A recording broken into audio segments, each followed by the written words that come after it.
Hola, ¿qué tal? La última herramienta que vamos a introducir para trabajar con formas será cómo integrar en variedades utilizando formas. Vamos a ver que existe una forma muy natural de entender las integrales sobre variedades como operaciones sobre las formas. La más sencilla de evidenciar es ver cómo una integral de línea, que ya la tenemos bien familiarizada, tiene esta forma. Y esto que está aquí adentro precisamente es la forma diferencial. O sea que podríamos haber escrito la integral de línea como una integral, digamos, de una forma. En general, lo que vamos a tratar de motivar hoy es que las integrales se pueden ver como acciones o mapeos que toman las formas y me da un número real. En general puede ser un número complejo, pero entonces nosotros vamos a estar trabajando con formas diferenciales reales. Ahora, si se dan cuenta, entonces yo puedo pensar, esto que habíamos pensado en una integral de línea, entonces era como una integral en un espacio unidimensional, y aquí lo que aparece aquí adentro sería como un volumen de un espacio unidimensional. Estoy integrando, estoy encontrando el tamaño de esa línea, entonces sería como el volumen de esa línea. En general, si yo voy a dos dimensiones, estaría integrando sobre superficies, digamos, y entonces estaríamos pensando del tamaño de esa superficie, y lo que yo quiero ver es que efectivamente en general es algo así, de tal manera que lo que esté aquí adentro se puede entender como un volumen de una hipersuperficie, digamos. Entonces la pregunta que quiero ver es si efectivamente las formas me sirven para describir los volúmenes en general.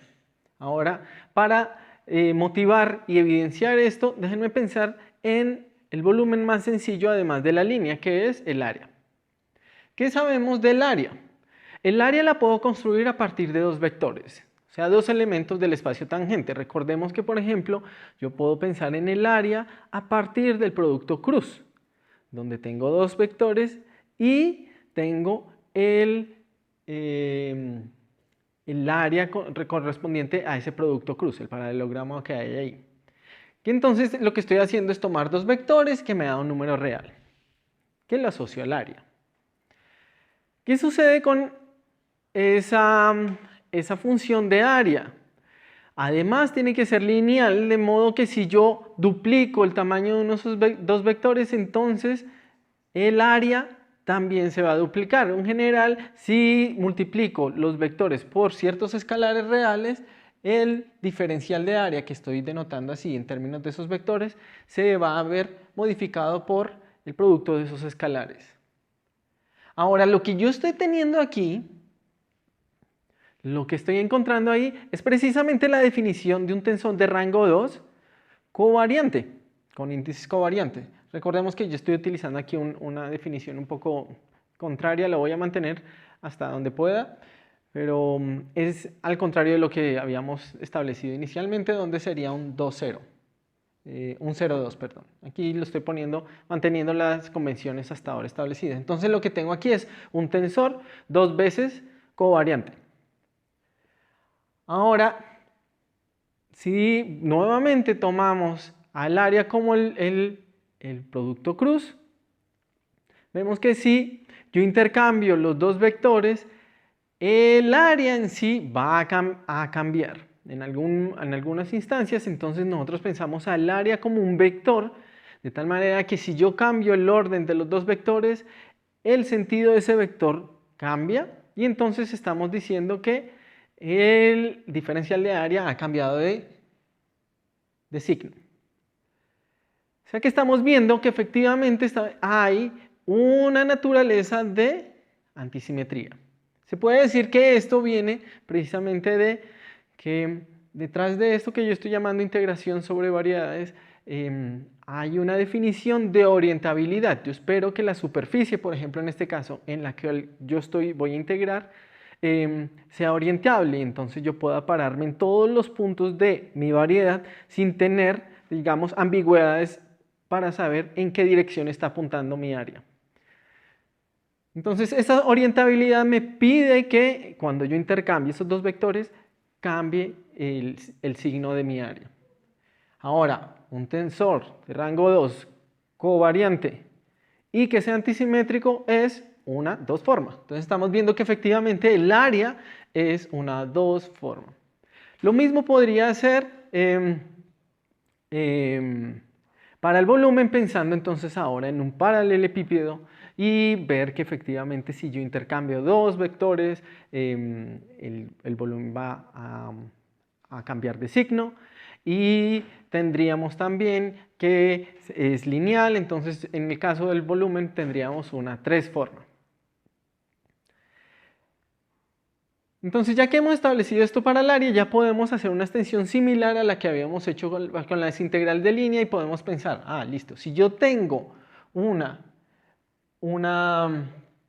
dos forma, yo puedo hacer una integral ahora que la voy a llamar I2, pensando en que estoy integrando sobre superficies, donde esta integral está escrita así, de esta manera, y me va a entregar efectivamente un número real. Físicamente, esto que está aquí escrito se puede entender como un flujo, donde lo que vemos es cómo la componente 1 de este G1 cruza a través del área establecida por estos dos vectores, la componente 2 cruza a través del área definida por estos dos, la componente 3 cruza a través de esta área y encuentro un número real que es precisamente el flujo, un escalar. Ahora, yo no lo estoy mostrando formalmente y no es mi intención, pero vemos que tenemos algunas motivaciones para pensar que en general, si yo tengo una n forma, yo voy a poder escribir a las integrales efectivamente como algo, una máquina que toma la n forma y me entrega números reales. O sea, este mapeo que va a quedar expresado de esta manera me va a entregar un número real. Ahora es importante que tengamos en cuenta que yo no estoy integrando sobre sobre toda la variedad o sobre cualquier partes arbitrarias. Es importante establecer que aquí yo estoy integrando precisamente sobre un subconjunto de la variedad que precisamente tiene la dimensión exacta igual al orden de mi forma. Entonces aquí decíamos una forma, entonces estoy integrando sobre línea, dos formas, estoy integrando sobre una superficie. No quiero que lo piensen como superficie porque puede ser más general, estamos hablando de variedades. Y si estoy hablando de n formas, entonces estoy hablando sobre algo que parece n dimensional. ¿Listo? Que se comporta como una cosa n dimensional. Y esto es lo que se conoce como una cadena. Nuevamente no estoy diciendo nada formal en esto, ¿ok? Pero para que se entienda, simplemente lo establezco. Entonces, estoy integrando n formas sobre cadenas, n cadenas se llaman. Entonces, las cero cadenas van a ser puntos y entonces ahí es donde integraríamos cero formas. Las 1 formas se integran sobre 1 cadenas que serían, aquí tengo mal esto, entonces la 0 cadena van a ser puntos, las 1 cadenas van a ser líneas, las 2 cadenas pues van a ser como superficies, etcétera, etcétera. ¿Okay? Entonces yo puedo escoger cadenas dentro de mi superficie para integrarlas sobre cadenas dentro de mi variedad para integrar las n formas. O sea, la forma que yo estoy integrando no tiene que tener necesariamente el rango de mi variedad. O sea, este n no tiene que corresponder al rango de la variedad, sino a la n cadena que yo estoy escogiendo para integrar. Ahora, ya dijimos que efectivamente el volumen en general, y el volumen estoy hablando en dimensional, va a estar asociado a una forma, pero quisiera tener un poco más de sabor de qué forma es la que va a jugar ese papel. Ahora, la más obvia que uno pensaría es si yo tengo un volumen n dimensional, aquí tal vez debería anotar el n. Entonces, si yo pongo aquí volumen n dimensional, Pareciera que la forma que yo tengo que utilizar es esta. Simplemente el producto exterior de todas de la base coordenada usual, que usualmente vamos a denotar simplemente como esta. Pero la pregunta que tenemos que hacernos es si eso es un tensor o no, porque en el fondo yo quiero obtener dentro de las integrales solamente cosas que transformen tensorialmente. ¿Qué sucede? Si yo cojo este producto, que es este que tengo acá, y lo escribo explícitamente en términos de sus componentes, veo que sus componentes son precisamente el símbolo de Levi-Civita. Y ese símbolo de Levi-Civita en algún momento habíamos establecido que no era un tensor. Él es una densidad tensorial. De tal manera que cuando yo tome esta cantidad y la transforme, van a haber unas transformaciones de esto y esto que se van a cancelar, pero va a quedar un determinante del jacobiano por ahí suelto. Porque precisamente este símbolo de Levi-Civita no es tensor. O sea, estamos encontrando que esta propuesta para volumen no se comporta como un tensor, sino como una densidad tensorial de peso 1, igual que el símbolo de Levi-Civita.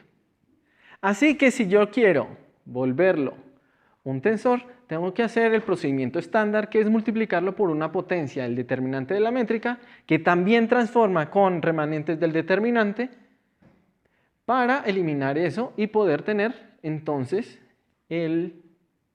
un tensor. Otra forma de decirlo es, lo que tengo que poner aquí no es el símbolo de Levi-Civita, sino el tensor de Levi-Civita.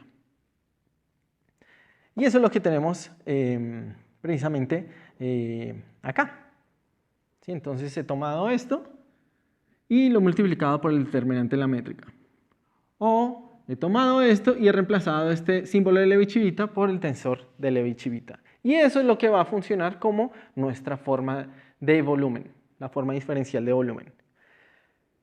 Y pues no tiene que sorprenderlos, es algo que nosotros ya habíamos discutido y habíamos encontrado que en general, si estoy trabajando con espacios curvos, voy a tener que incluir ese determinante de la métrica dentro de las integrales. Algo que no tiene que ser necesariamente en espacios curvos, se ve también en coordenadas esféricas, por ejemplo. Así que tenemos que pensar en algo así. Y aquí, entonces, ese determinante de la métrica, entonces ahora lo tenemos que pensar no necesariamente como la métrica de mi variedad, pero sí la métrica de la cadena en la que estoy integrando. ¿Sí? Entonces, si tengo una variedad de 50 dimensiones, pero estoy integrando en una superficie, entonces tengo que incluir ahí el determinante precisamente inducido sobre mi superficie.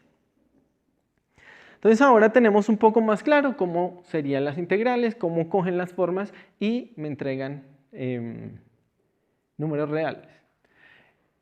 Pero entonces quisiera aprovechar que lo he establecido para discutir un poderoso teorema que nos puede estar sirviendo a la hora de hacer cálculos en este formalismo de formas diferenciales. Para mostrar el siguiente teorema no lo voy a demostrar, sino que voy a tratar de motivarlo a partir de algunos teoremas que seguramente son bien conocidos para todos. El primero es el teorema fundamental del cálculo, que me dice que la integral de una derivada total, pensando en que depende de una sola variable, esa integral es igual a la función evaluada en los extremos, pensando en P y Q como los extremos de una línea. Si pienso en desarrollos más elaborados de este teorema, encontramos el teorema de Green, que me dice que la integral de superficie de una diferencial holomórfica se puede escribir como la integral, entonces aquí de superficie, ahora como la integral de línea, donde la que he derivado con respecto a y simplemente integro en x y la que he derivado en x simplemente la integro en y. Entonces ahora P y Q son funciones de x y y. Ahora, este teorema de Green es un caso similar a lo que sucede con el teorema de Stokes, donde encontramos que el flujo del rotacional de un campo vectorial es igual a la integral de línea del campo vectorial a través del contorno de la superficie que tengo aquí. Entonces, aquí está sucediendo lo mismo, aquí no reparé en esto, y es que aquí tengo una superficie, aquí tengo una línea, pero esa línea precisamente está demarcada por el límite o el borde de mi superficie que estoy marcando, esta cadena de dos dimensiones. Aquí lo mismo, entonces tengo una cadena 2 y aquí tengo una que sería el borde que distingue esa cadena. Entonces, comenzamos en una dimensión y vamos a puntos, vamos a 2 dimensiones, llegamos a líneas. Ahora vamos al teorema de la divergencia. ¿Qué me dicta que la integral volumétrica de la divergencia de un campo vectorial es igual a la integral de superficie del flujo del campo vectorial? ¿Sí? Entonces, el flujo del campo vectorial en la superficie cerrada es igual a la integral volumétrica de la divergencia. Y nuevamente estamos encontrando que vamos de un espacio tridimensional, en este caso un volumen, a una superficie que es la superficie que encierra mi volumen de estudio. Entonces aquí hemos estado introduciendo esto de la frontera y entonces es conveniente introducir un nuevo operador que no vamos a detallar en formalismo, pero la idea es que si yo tengo una cadena, puedo encontrar una cadena de menor dimensión, simplemente aplicando este operador de frontera, que es lo que veníamos diciendo anteriormente. Teníamos que una cadena, por ejemplo, un volumen tiene como frontera una superficie y esa va a ser la cadena en la que yo puedo integrar, por ejemplo, 2 formas, mientras que en el volumen estoy integrando 3 formas. Y si tengo una cadena de 2 dimensiones donde integro 2 formas, puedo encontrar la frontera que me va a estar dictada por líneas, o sea, una cadena unidimensional, una unocadena. Así que con esta definición podemos simplemente motivar una expresión general, porque habíamos visto que, por ejemplo, el rotacional, la divergencia se podían entender como casos particulares y, en particular, la diferencial de una función se pueden entender como casos particulares de derivadas exteriores. Entonces, lo que se dicta en lo que se conoce como el teorema de Stokes general es que la integral de la derivada exterior de una forma sobre su cadena correspondiente, ¿sí? Entonces pensemos que esa forma es n, entonces necesito, de rango n, necesito una cadena de n más 1 para poder integrar esto, porque aquí estoy elevando el orden de la forma.